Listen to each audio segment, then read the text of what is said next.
കാഞ്ചിയാർ മറ്റപ്പള്ളിയിൽ കാട്ടാനയാക്രമണം രൂക്ഷം. നിരവധി കർഷകരുടെ സ്ഥലത്തെ കൃഷിദേഹണ്ഡങ്ങൾ കാട്ടാന നശിപ്പിച്ചു. വിഷയത്തിൽ അടിയന്തര നടപടി വേണമെന്ന ആവശ്യം ശക്തമാണ്. കഴിഞ്ഞ ദിവസം രാത്രിയാണ് മറ്റപ്പള്ളി ഇരുപ്പിൽപ്പടി ഭാഗത്ത് കാട്ടാന ഇറങ്ങിയത്. വഴിയരികിൽ നിലയുറപ്പിച്ച കാട്ടാന പിന്നീട് കർഷകരുടെ സ്ഥലത്തെ കൃഷിദേഹണ്ഡങ്ങൾ ഉൾപ്പെടെയുള്ളവ വ്യാപകമായി നശിപ്പിച്ചു. തുടർന്ന് നാട്ടുകാർ വിവരം വനംവകുപ്പിനെ അറിയിച്ചു.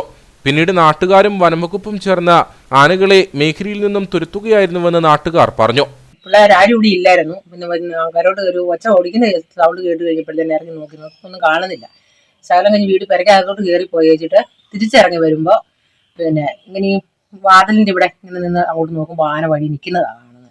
ഞാൻ നേരത്തെ പെരക്കകത്ത് കയറിയിട്ട് ആൾക്കാരെ വിളിക്കുമായിരുന്നു. വിളിക്കാമെന്ന് പറഞ്ഞു കഴിഞ്ഞാൽ പിന്നെ 2-3 പേരെ വിളിച്ചപ്പോൾ എല്ലാവരും ഉറങ്ങി. പിന്നെ മകനെ നേരം പോയിട്ട് വരുന്നേ ഉള്ളൂ. പിന്നെ അവൻ്റെ ഫോണിലോട്ട് വിളിച്ചപ്പോഴത്തേനും അവർ വണ്ടി വിട്ട് വരുമായിരുന്നു. വണ്ടി വിട്ട് വന്നപ്പോൾ ലൈറ്റ് വെട്ടം കണ്ടപ്പോഴത്തേനാണ് വഴി നിന്ന് ഞങ്ങളെല്ലാവരും ഉറക്കളത്തിൽ തീയും കൂട്ടി ഇരിക്കുമായിരുന്നു. ഇന്നും വരുമെന്നുള്ള പ്രതീക്ഷ നിൽക്കുന്നു. പന ഓടിച്ചു ഇട്ടിട്ടുണ്ട് കരോട്ട് 2-3 എണ്ണം. അപ്പം അത് കഴിഞ്ഞിട്ടേ പോകുള്ളായിരിക്കും എന്നുള്ള പോർച്ചുകാരും പറഞ്ഞു.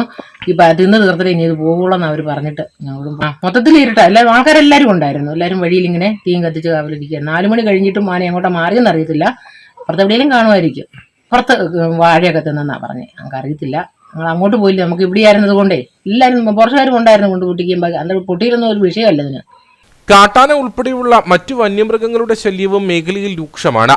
വിഷയത്തിൽ കൃത്യമായ ഇടപെടൽ അധികൃതരുടെ ഭാഗത്തു നിന്ന് ഉണ്ടാകുന്നില്ലെന്നും പ്രദേശവാസികൾ ആരോപിക്കുന്നു.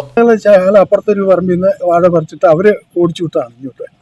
ഈ റോഡിന്റെ സൈഡിൽ കൂടെ തന്നെ ഈ ഫോറസ്റ്റിന്റെ ഒന്നാമത് ഫോറസ്റ്റിന്റെ സൈഡ് വഴി വെട്ടം വിളിച്ചൊന്നും ഇല്ലാത്തതുകൊണ്ട് നമുക്കറിയത്തില്ല എങ്ങനെയാണ്. പിന്നെ ഏതായാലും ഉണ്ടെന്നുള്ള കണക്കൂട്ടി തന്നെ മുമ്പോട്ട് പോയത്. ഇതിന് തന്നെയല്ല ഇവിടെ ഈ സൈഡുകളിലുള്ള കുടുംബക്കാരിൽ നിന്ന് ഇപ്പോൾ രാത്രി ഉറങ്ങാൻ പറ്റാത്തൊരു സന്ദർഭമാണുള്ളത്. വന്യജീവികളുടെ ആക്രമണം തടയുന്നതിനു വേണ്ടിയുള്ള നടപടി ബന്ധപ്പെട്ട അധികൃതരുടെ ഭാഗത്തു നിന്നും ഉണ്ടായില്ലെങ്കിൽ തങ്ങൾ വീടും കൃഷിസ്ഥലവും ഉപേക്ഷിച്ചു പോകേണ്ട അവസ്ഥയിലേക്കാവും എത്തുകയെന്നും പ്രദേശവാസികൾ പറഞ്ഞു.